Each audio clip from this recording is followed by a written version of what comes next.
Bonjour à tous, bienvenue dans cette vidéo très courte où je vais vous expliquer comment je fais mes petits passins en cure-dents. Je prends donc 4 petits cure-dents que je mets 2 par 2 comme vous voyez pour faire une espèce de carré.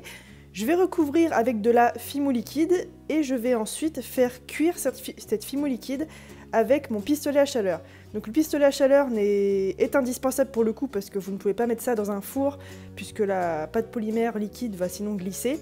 Sachez aussi que cette technique marche avec de la résine UV, vous n'avez qu'à mettre de la résine UV à la place de la polymère liquide. Et du coup, comme ceci, vous avez un petit passant en cure-dent. Vous pouvez donc mettre de la pâte polymère liquide des deux côtés pour que ça tienne mieux. Moi j'en mets que d'un côté d'habitude, mais bon, les deux ça marche aussi. Ensuite, pour faire la semelle, alors très rapidement, vous n'avez plus qu'à mettre de la polymère liquide sur la partie cuite de votre création. Ensuite, mettre la pâte polymère crue et les amas de cure-dents entre les deux. Évidemment, on fait en sorte que ce soit droit et à la bonne hauteur sur toutes les pièces. Puis on va venir texturer cette petite semelle. Ensuite, on va découper le surplus de pâte polymère qu'il y a sur les bords.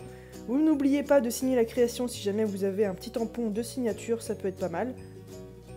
Évidemment, ces cure-dents passent au four, donc il n'y a vraiment aucune inquiétude à avoir. Pour les enlever, je vous conseille d'enlever les cure-dents une fois la création tout juste sortie du four. Et voilà, vous avez un nouveau passant très propre. Merci à tous d'avoir suivi cette vidéo et à la prochaine. Ciao!